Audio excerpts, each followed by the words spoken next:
Let's talk about Kimberly and Hips. In this last episode of Life After Lockup, we see Kimberly show up at her house with her two boys. They walk inside, and of course, her two boys want to know where Joey is, and Kimberly has to explain that he's at urgent care, even though I really doubt he's at urgent care, but that's what she is telling the boys. And she goes inside, she's getting her boys ready for bed. And she was inside for like a good 2 hours. And it wasn't until like 8 p.m. that night that Joey finally comes rolling in after literally being gone all day since the morning that he left for urgent care.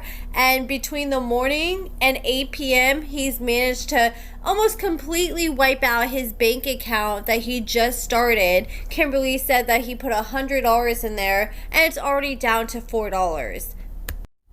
You know that boy's on drugs, because what else would he be spending money on? And it wasn't like he was just going and making debit card purchases, like getting gas, this and that. He went and he withdrawed all the money almost completely out of his account so he could get cash and go spend it on something. And what did you need cash for? It seems like he was up to some funny business. And then when Kimberly asked him where he was, he's like, yeah, I was at urgent care. She's like, okay, well, do you have your doctor's letter? Do you have your prescription? He's like, I went there and it wasn't ready yet. And she's like, so you physically went there? And he's like, no, but I called. And he's like, you want me to show you that I called? And she's like, yeah, actually I do. And then when he said he was going to show her, he just like storms out of the room like a freaking toddler. And it's just so obvious that he is guilty of something. The way he was acting, his whole demeanor was screaming guilty. He could not make eye contact with anybody. He was trying to avoid the cameras, Kimberly, and the producers at all costs. Like, he just came inside, walking in, looking at the ground the whole time, looking down, and then he just like scurries to his room and he's looking down at the ground, just hoping that he can hide out there and nobody's gonna notice him. But Kimberly wants to get some answers, so she goes in there and starts asking him one question after the other, and he's not giving very good answers. And you could tell even before Kimberly confronted him, he was sitting there in the room and you could tell he was hella stressed out about the fact that he knew he was going to have some explaining to do. And Kimberly comes in and is asking him these questions, and he's just gaslighting her and being a total dick to her, acting like she's like the crazy one for demanding answers from this guy who claims that he wants to marry her and get a house with her and be a stepdad to her kids, yet he can't even answer basic questions like, where have you been all day, where's your prescription, without getting frustrated. If you don't have anything to hide, then why get so frustrated?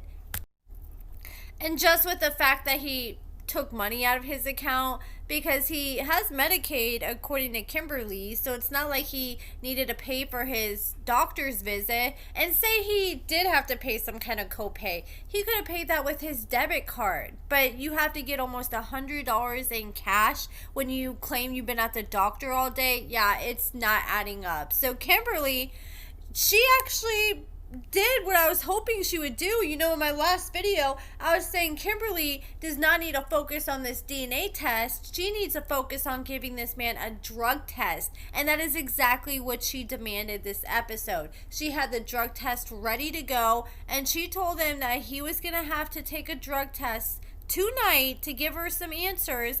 And you could tell the way Joey was reacting that he was guilty once again. Somebody who's not using, they would just want to take the drug test and prove, look, I'm sober, so Kimberly can stop being worried. Like, if he really cares about Kimberly like he says he does, then he should worry about her feelings and worrying about her being stressed out and upset, and not want to see her like that and put a stop to that as soon as possible. But instead, he was delaying it as much as possible. He's sitting here playing games, telling Kimberly, oh, well, I can't pee right now, even though he just walked in the door, hasn't used the bathroom.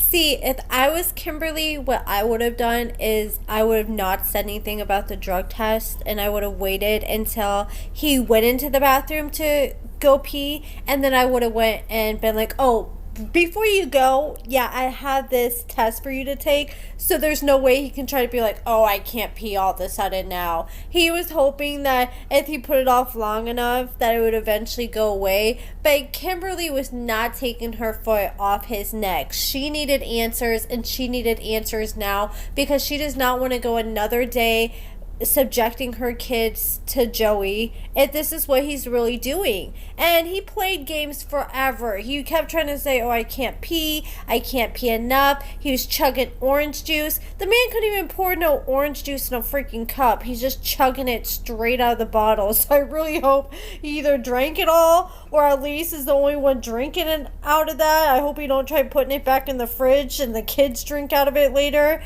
But yeah, so he's playing games. And even Kimberly said, look, with my ex, he cheated on me over 17 different times. He did all kinds of BS. But the straw that finally broke the camel's back was he started using drugs. I didn't put up with it when it came to him, and I'm not going to put up with it when it comes to you either. And Joey, it took him hours of acting like he didn't have to pee. And finally, she's like, I'm going to stay up all night long. He was hoping that she would just go to bed, forget about it, and then maybe he can try to get like another day of being clean as she waits till the morning, and maybe he might get lucky and it might not be in his system anymore. And finally, he took the test. He said he didn't really have to pee that much, but he was able to get enough. And it doesn't take that much. All you need really is just a few real good drops, and you should be able to get a good reading off the drug test. And she looks at it, and Joey already knew that thing was dirty, because as soon as he handed it to her, he tried to do whatever he could to get out of that bathroom as quick as possible and get away from Kimberly,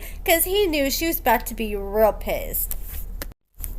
I felt like I was having deja vu, because I swear to God, I've went through this exact same thing with an ex. They were showing all the signs, so I bought me a few little drug tests, and when they came home, they went into the bathroom to use the bathroom, but when I brought up the test, they suddenly didn't have to use the bathroom.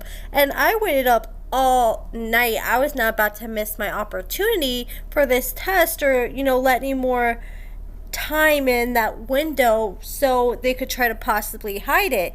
And eventually I waited up to like 4 a.m, and there's only one bathroom in our place. So I'm like, okay, there's no way this person has went this long without going to the bathroom. Something has to be up. They ended up leaving, and I went into their bedroom, and they had been using their trash can to go to the bathroom. And I sat there, I tested the trash can, and the trash can tested positive for cocaine. And yeah, after that, next thing you know, when they did finally get home, I waited till they had to use the bathroom, popped it on them, and yeah, the same exact thing. It wasn't just the trash can, it was them too, and all my suspicions were correct.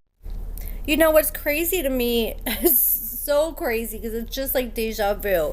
This same ex that I dealt with, they were showing all the signs of using opiates, but tested positive for cocaine. And that's exactly what Joey tested positive for. He tested positive for cocaine when it was clear that he was on some kind of heroin, fentanyl, or opiates. You can't tell me that the stomach pains and all that he was having was from cocaine. Like, if you do enough coke, maybe you might have stomach pains like that. But years ago, before I was a heroin user, I was a cocaine user for like 3 or 4 years, and I used every single day, like hardcore, and I never got like that, like where I'm sitting here like kicking and can't move barely because of cocaine. I may have got irritable and cranky and tired off of it, but never the way Joey was acting. That was giving opiate withdrawals or heroin withdrawals right there. And even Kimberly knows. She's like, I'm not buying this as cocaine. He's giving all the signs of a heroin user. And I think she probably has experience with heroin users. Maybe her ex was a heroin user, and that's why she was so quick to notice when he wasn't acting right. But you can just tell, like, I knew something was off with Joey in his confessionals. Like, in the earlier parts of his season, he seemed normal. You know, he looked around, wide-eyed, focused, paid attention. But now he's not trying to make eye contact with anybody. He seems just like a former shell of himself. And Kimberly, it seemed like she was gonna, I don't know, maybe kick him out. I'm not sure what she planned on doing after finding out about his positive drug test. But he didn't even really give her a chance to tell him what she wanted. He automatically just ran out the door, ran to his truck to run away from his problems like he always does. And Kimberly tried to come out and talk to him and confront him about it. And of course, he gaslights her and turns around on her again and acts like it's her fault and asking her why she would do that to him.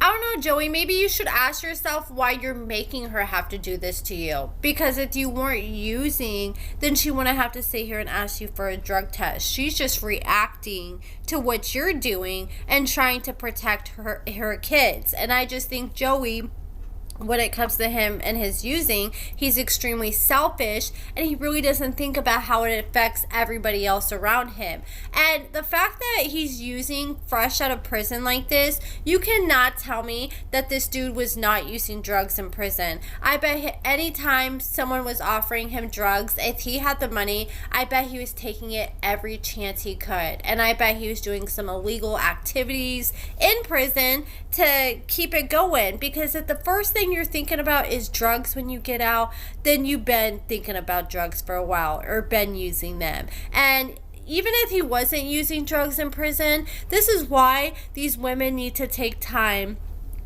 before just moving in with these guys, especially when you're somebody like Kimberly who has 2 kids. I don't care if you date them or marry them for prison and you guys are married for 10 years before they get out. You still don't know this person. Just because someone may be sober in prison does not mean they're going to be sober when they get out. And I've seen actual personal friends make this mistake. They know these guys that when they used and then they see him turn around in prison, they're like, oh my God, he's a changed man. He's not going to use. He's going to get out and take care of me. And then the first thing he does when he gets out is he calls the dope plug.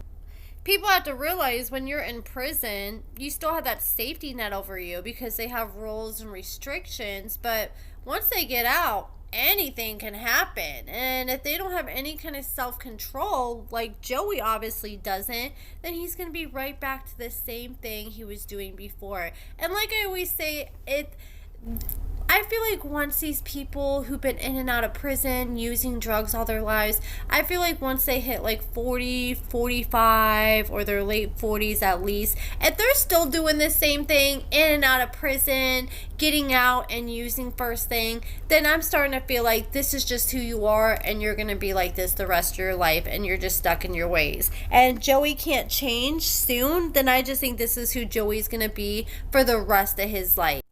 These women gotta stop being like, oh, he's doing so great because he's sober in prison, when you don't know how he acts outside of prison. It's like those people who come out and say, oh my God, I've been sober for a week, when in reality they're broke and that's the real reason they're sober. But as soon as that direct deposit hits, they're hitting up the plug again. I just feel like with Kimberly, with her ex getting on drugs and her knowing Joey's history, I feel like she should have been a little bit more responsible with taking her time before moving in with Joey, because he's just showing why this was not a good idea. And luckily she's finding out sooner than later, but she still had to subject her kids to Joey, and no telling if this is what he's doing when he's not at home. No telling how many times he's done weird things around her kids. Like, who is to say that he was picking her kids up from school, then turning around and taking them to go see his dope plug with him?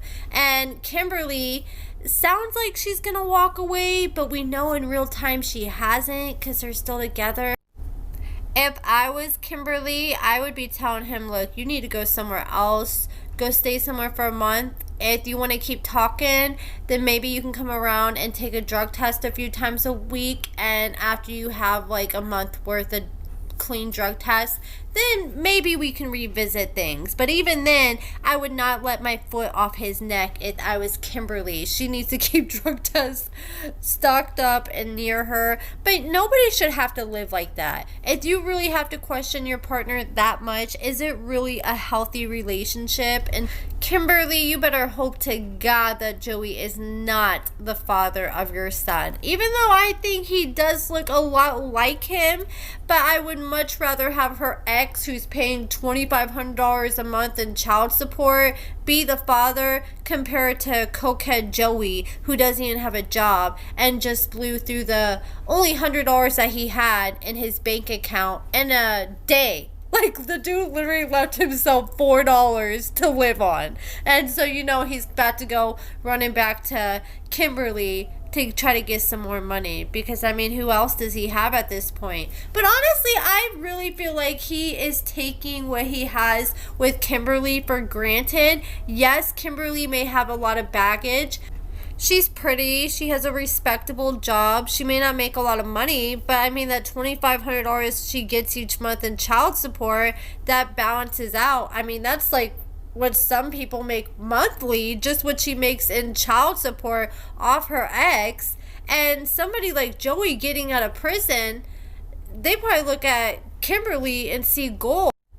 She has a dad that's willing to loan Kimberly and Joey $7,000 even though Joey's not working. Like, the man literally has it made. All you gotta do is just help babysit 2 kids every now and then. Like, for real, for someone getting out of prison and to be able to like move into a house, and you're already moving into another house here soon, and have a woman willing to put money in your bank account, buy you rims, and do all these things, he really is lucky. And he's gonna mess around and mess that up and then be stuck hooking up with a dope whore, living in a freaking trap house or abandoned house. Or I have a feeling Joey would go find himself like a young 20-year-old girl who is a complete enabler and doesn't know any better. Because when you typically have men like Joey who don't want to change, they seek out enablers. And I kind of think that's what Joey thought that Kimberly would be like. I think he thought, you know, she's been passive with her ex in the past. She let him get away with cheating over 17 times, so maybe she'll let me slide a little bit. And he thought that maybe, like, with good intentions, she would excuse or cover for his negative behaviors, which would just prevent him from facing the consequences of his actions, and it would just hinder any motivation for him to change. And I think he thought that Kimberly would be the complete opposite of, or be exactly like that, but instead she is the complete opposite. And he's realizing, okay, this is too much. This girl's gonna make me be accountable. She's gonna call me out on my BS. I don't know if I can handle this. But that's it for this video, guys. Let me know what you guys think about Kimberly and Joey in the comments below. What do you think Kimberly would do? What would you do if you were in Kimberly's shoes? Sound off in the comments below. Give this video a thumbs up, subscribe, and thank you so much for watching.